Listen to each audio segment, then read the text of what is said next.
দেশে বিদ্যুৎ কেন্দ্র স্থাপনে $60 কোটি বিনিয়োগ করবে সৌদি। বিদ্যুৎ ও জ্বালানি খাতে বিদেশিদের ব্যাপক সাড়া মিলছে, জানালেন প্রতিমন্ত্রী।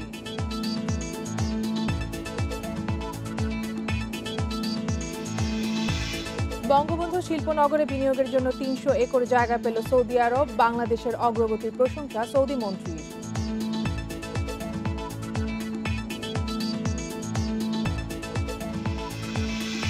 ভারপ্রাপ্ত মুখ্য নির্বাহী দিয়ে চলছে 12 বীমা প্রতিষ্ঠান। নিয়োগের শর্ত জটিলতাকে দায় সংশ্লিষ্টদের।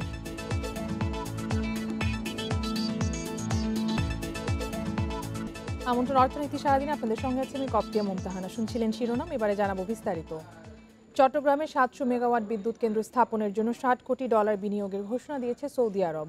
সোমবার রাজধানীতে আন্তর্জাতিক বিনিয়োগ সম্মেলনে ঘোষণা দেয় সৌদি আরবের কোম্পানি অ্যাকুয়া পাওয়ার।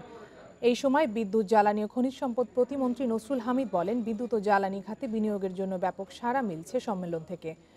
সরকারি বেসরকারি অংশীদারিত্বে বিদেশিরা দেশে বিনিয়োগে আগ্রহ জানিয়েছে। এছাড়াও দেশের বিদ্যুৎ খাতকে এগিয়ে নিতে সরকার চলতি বছরে চীনের সাথে বর্জ্য থেকে বিদ্যুৎ উৎপাদনের জন্য $30 কোটি চুক্তি করছে। পাশাপাশি গ্রিন এবং ক্লিন এনার্জি খাতকে গুরুত্বের সাথে বিবেচনা করছে সরকার। দেশের অর্থনৈতিক অঞ্চলগুলো নিরবচ্ছিন্ন বিদ্যুৎ সরবরাহ করতে এরই মধ্যে নেপাল ও ভুটান থেকে বিদ্যুৎ আমদানি করার সিদ্ধান্ত নেওয়া হয়েছে।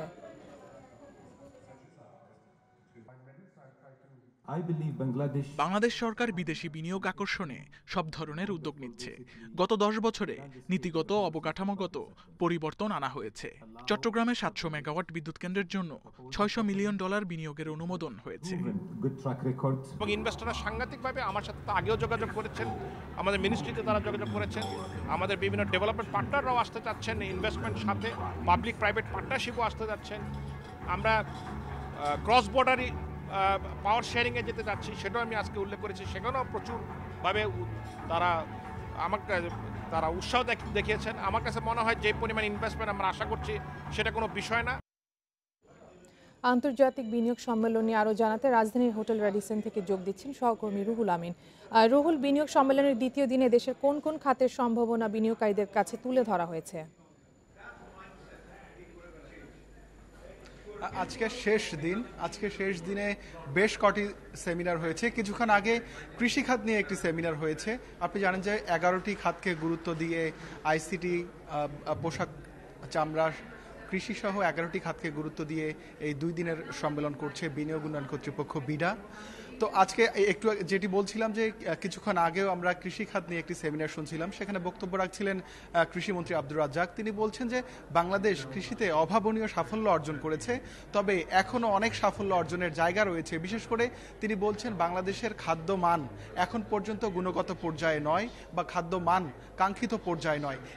এই খাতে অনেক বিনিয়োগ এবং কাজের সুযোগ রয়েছে বলে তিনি জানিয়েছেন।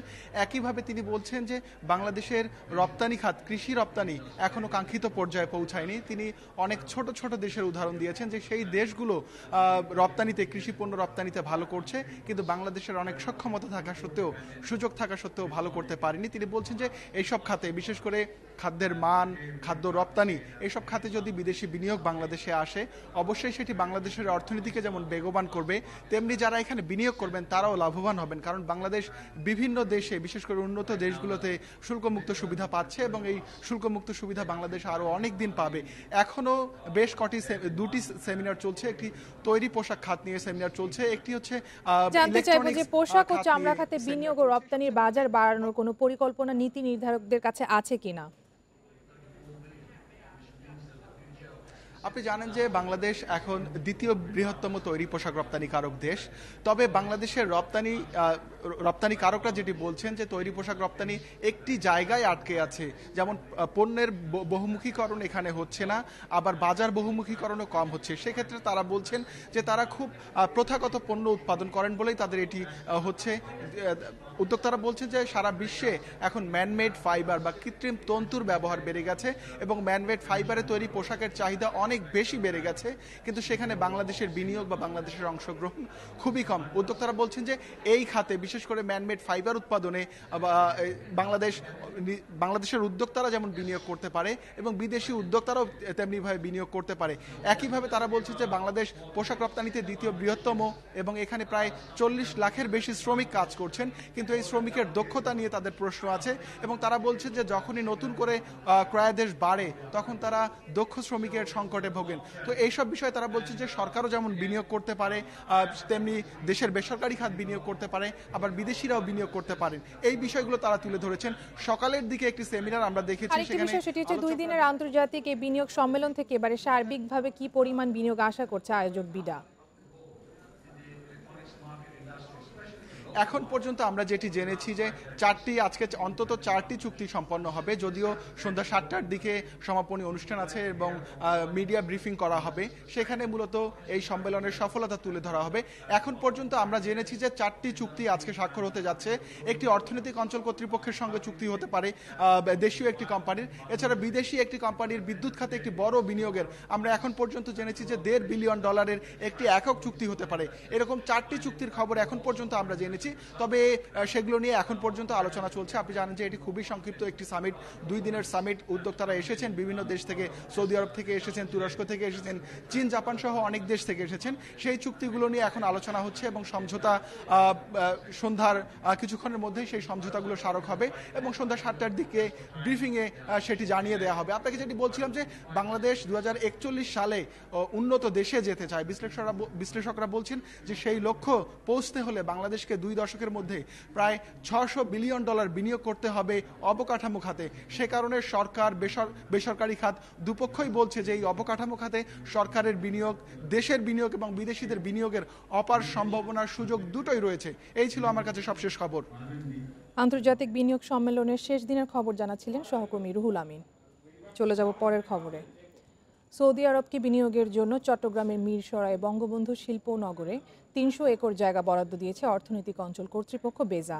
সকালে সৌদি যোগাযোগ মন্ত্রী সালেহ বিন নাসের আল জাসের শিল্পনগর পরিদর্শনে গেলে এ তথ্য জানানো হয়। এই সময় সংকটময় পরিস্থিতিতে বাংলাদেশের অর্থনৈতিক অগ্রগতি ও উন্নয়নের প্রশংসা করেন সৌদি যোগাযোগ মন্ত্রী।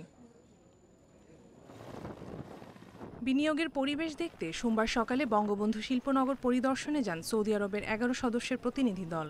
পরিদর্শন শেষে সৌদি মন্ত্রী সালেহ বিন নাসের সাংবাদিকদের জানান, করোনা মহামারীর মধ্যেও বাংলাদেশ যে গতিতে এগিয়ে যাচ্ছে তা বিস্ময়কর। বঙ্গবন্ধু শিল্পনগরীতে যোগাযোগ আর অবকাঠামোগত যেসব সুবিধা আছে, সৌদি আরবের বিনিয়োগকারীরা এখানে বিনিয়োগে উৎসাহিত হবে বলে আশাবাদী তিনি। বিশ্বে মহামারী চলাকালীন বাংলাদেশ যেভাবে এগিয়ে যাচ্ছে এবং এর মধ্যেও যে অর্থনৈতিক প্রবৃদ্ধি অর্জন করতে পেরেছে তা অনেক প্রশংসনীয়। বাংলাদেশের অর্থনীতির এই সম্ভাবনা দেখে বিনিয়োগকারীরা এগিয়ে আসবে বলে আমি আশাবাদী।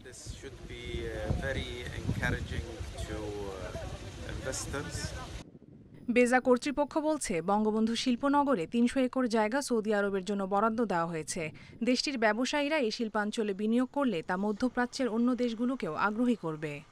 আমরা দূরপ্রাচ্য থেকে অনেক বিনিয়োগ প্রস্তাব পেয়েছি, আমরা জার্মানি থেকে পেয়েছি, আমরা ইন্ডিয়া থেকে পেয়েছি, চায়না, ইভেন কি জাপানের আমাদের একটা ইকোনমিক জোনই হচ্ছে সেখানে, মানে বিগ মোগলস যাদেরকে বলে ইন্টারন্যাশনাল এরিনাতে, তারা এসে ওখানে ইনভেস্টমেন্ট করতেছে।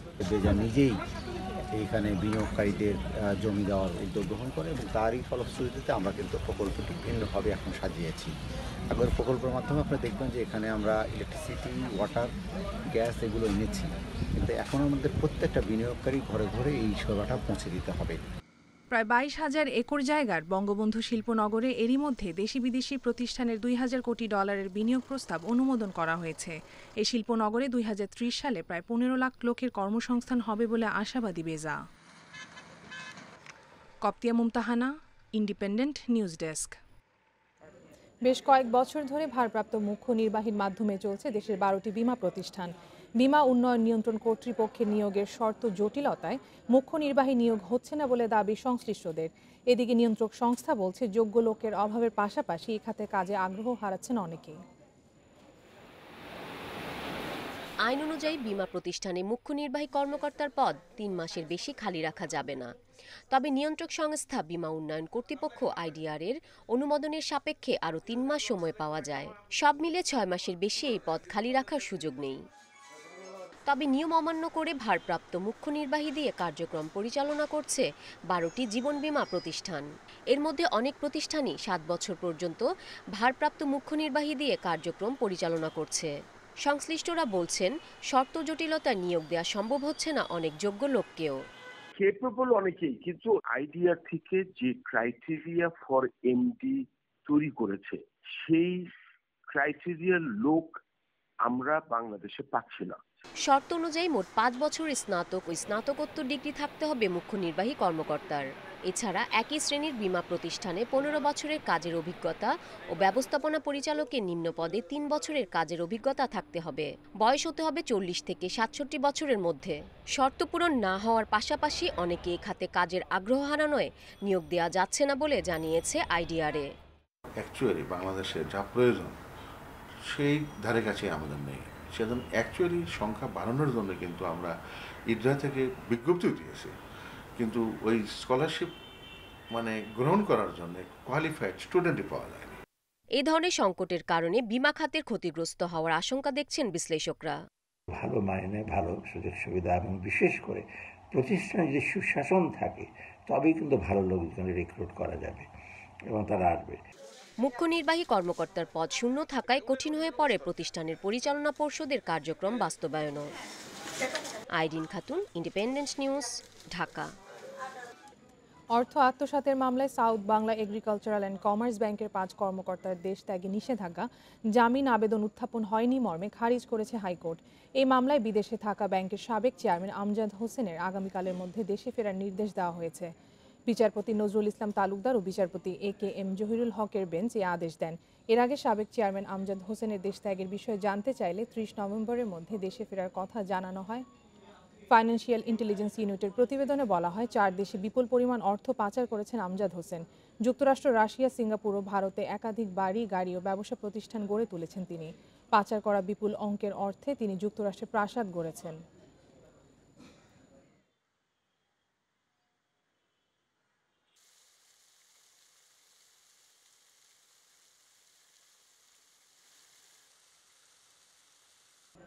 খাদ্যশস্যের অফুরন্ত ভাণ্ডার হাওরের জনপদ সুনামগঞ্জ।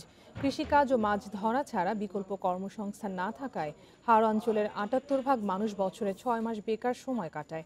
এতে হাওরের জনগোষ্ঠী অর্থনৈতিকভাবে পিছিয়ে থাকার পাশাপাশি কাজে লাগানো যাচ্ছে না বিপুল সম্পদকে। সুনামগঞ্জের হাওর এলাকার বেশিরভাগ মানুষের জীবিকা নির্ভরশীল এক ফসলি বোরো আবাদের উপর। বৈশাখে কাটা মাড়াই করে ধান ঘরে তোলার পর আর কোনো কাজ থাকে না। বছরের অর্ধেক সময় পানিতে ভরা থাকে হাওর এলাকা। এ সময় অনেকে মাছ ধরলেও বিকল্প কর্মসংস্থানের অভাবে বেশিরভাগ মানুষ বেকার হয়ে পড়ে। পরিবার প্রতিপালন, চাষাবাদ, সন্তানের লেখাপড়ার খরচ সহ যাবতীয় খরচ করতে হয় গোলার ধান বিক্রি করে। তখন ফসল আজি করে খাওয়া যায়, ততক্ষণেই ভালো একটু থাকি। তখন হাওর ডুবে যায়, তখন আর কি বেকার বসে থাকি। আমরা একবার ফসল করি আর 6 মাসে আমরা বেকার, কোনো কাজ নাই। আমরা মাছও কম, সব কিছু কম, মানুষের অভাব বেশি। এই অঞ্চলে যদি অন্য বিকল্প কোনো রুজি রোজগার বা অন্য কোনো বিকল্প পন্থা না করা হয়, তাহলে আমাদের এই হাওর অঞ্চলের মানুষ সারা জীবনে একইভাবে থাকবে। পরিসংখ্যান অফিসের তথ্য মতে জেলার প্রায় 28.5 লাখ মানুষের মধ্যে 78 ভাগই কৃষির উপর নির্ভরশীল। কৃষি কর্মকর্তারা বলছেন, বোরো ছাড়াও অন্য ফসল চাষাবাদে হাওর এলাকার মানুষকে উৎসাহিত করা হচ্ছে। এটা শুধু এক ফসলের উপর নির্ভর না করে অন্যান্য ফসল চাষ করা যায়। এর মধ্যে আমরা তরমুজ, টমেটো, লাউ, করলা, শসা, বীজ, চীনাবাদাম হিসাবে চাষ করার জন্য কৃষকদের পরামর্শ দিয়ে যাচ্ছে এবং কৃষকরা এতে উদ্বুদ্ধ হচ্ছে। আমরা কিছু কিছু প্রদর্শনী করতেছি। নতুন কর্মসংস্থান তৈরির উদ্যোগের কথা জানান জেলা প্রশাসক। নকশি কাঁথা সেলাই, তারপরে আমাদের কিছু কিছু শুরু হয়েছে এবং আরও বেশি লার্জ স্কেলে শুরু করার জন্য আমরা মানুষকে উদ্বুদ্ধ করতেছি। সেটি হলো শীতল পাটি বুনন, যে শীতল পাটির ব্যাপক চাহিদা আছে এবং এটি লাভজনক। সঠিক পরিকল্পনার মাধ্যমে হাওরের বিশাল জনগোষ্ঠী ও প্রাকৃতিক সম্পদকে কাজে লাগানোর তাগিদ স্থানীয়দের। Independent news desk. করোনা মহামারী শুরুর আগের সময়ের চেয়েও চলতি বছর ব্ল্যাক ফ্রাইডেতে বেশি বেচা কেনা হয়েছে। শপিং মল ও দোকানে সুযোগ থাকলেও অনলাইনে কেনাকাটা হয়েছে সবচেয়ে বেশি। যুক্তরাজ্যে ব্ল্যাক ফ্রাইডেতে 870 কোটি পাউন্ড ব্যয় করেছেন ক্রেতারা। আর নভেম্বর ডিসেম্বরে বেচা কেনা 10.5% বাড়ার আশা যুক্তরাষ্ট্রের ব্যবসায়ীদের। ব্যবসায় গতি আনতে 1950 সালের দিকে যুক্তরাষ্ট্রে শুরু হয় ব্ল্যাক ফ্রাইডের আনুষ্ঠানিকতা। প্রতি বছর নভেম্বর মাসের চতুর্থ শুক্রবার যুক্তরাষ্ট্রের পাশাপাশি সব দেশেই পালন করা হয় ব্ল্যাক ফ্রাইডে। এই দিনে পণ্যের উপর বিশেষ ছাড় থাকায় কেনাকাটার হিড়িক পড়ে ক্রেতাদের মধ্যে। করোনা মহামারীর মধ্যে 26 নভেম্বর দ্বিতীয় ব্ল্যাক ফ্রাইডে পালন করেছে বিশ্ব।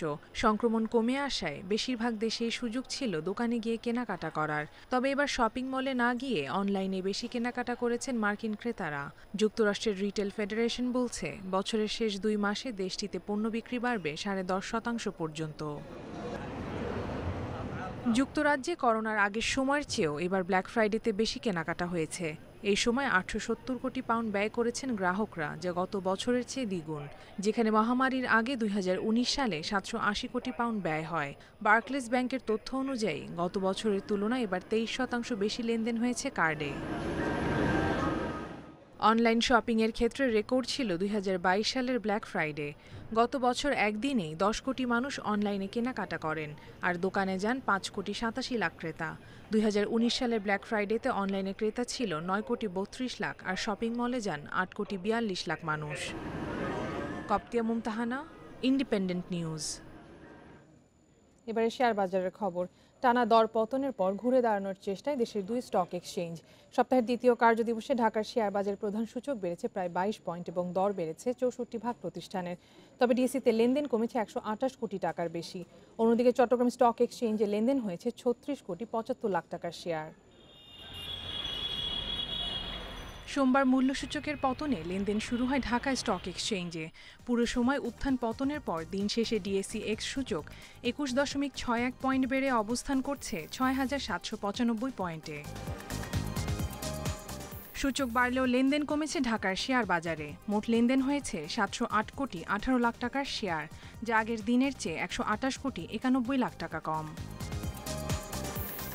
হাত বদলে অংশ নেওয়া 372টি কোম্পানি ও মিউচুয়াল ফান্ডের মধ্যে দর বেড়েছে 64 ভাগ প্রতিষ্ঠানের, যেখানে দর বেড়েছে 238টির, কমেছে 89টির এবং অপরিবর্তিত আছে 45টি প্রতিষ্ঠানের শেয়ার দর।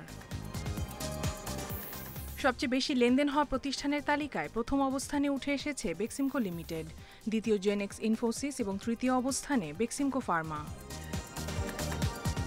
শতাংশের দিক থেকে দরবৃদ্ধির তালিকার প্রথম অবস্থানে অ্যাকমি পেস্টিসাইড, দ্বিতীয় সেনা কল্যাণ ইন্স্যুরেন্স এবং তৃতীয় অবস্থানে রয়েছে active fine.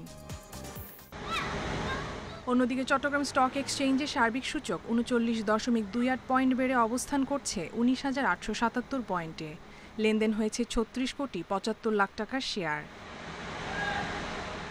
কপ্তিয়া Mumtahana, independent news, Dhaka. এবারে জানাবো বিশ্বের প্রধান মুদ্রার সাথে টাকার আজকের বিনিময় হার। অপরিবর্তিত রয়েছে যুক্তরাষ্ট্রের ডলারের দর, বিনিময় হয়েছে 85 টাকা 80 পয়সায়। যুক্তরাজ্যে পাউন্ডের দর কমেছে, বিনিময় হয়েছে 116 টাকা 72 পয়সায়। ইউরোর দর কমেছে, বিনিময় হয়েছে 98 টাকা 71 পয়সায়। ভারতীয় রুপির দর অপরিবর্তিত, বিনিময় হয়েছে 1 টাকা 26 পয়সায়। দর অপরিবর্তিত সৌদি রিয়ালের, বিনিময় হয়েছে 22 টাকা 98 পয়সায়। আরব আমিরাতের দিরহামের দরও অপরিবর্তিত, বিনিময় হয়েছে 23 টাকা 47 পয়সায়। দর কমেছে কুয়েতি দিনারের, বিনিময় হয়েছে 285 টাকা 10 পয়সায়। মালয়েশিয়ান রিঙ্গিতের দর অপরিবর্তিত, বিনিময় হয়েছে 20 টাকা 35 পয়সায়। এই ছিল আজকের অর্থনীতি সারাদিনে। ইন্ডিপেন্ডেন্ট টেলিভিশনের সব খবর আরও জানতে চোখ রাখুন ফেসবুক, ইউটিউব এবং টুইটারে। আমন্ত্রণ আমাদের পরের আয়োজনে।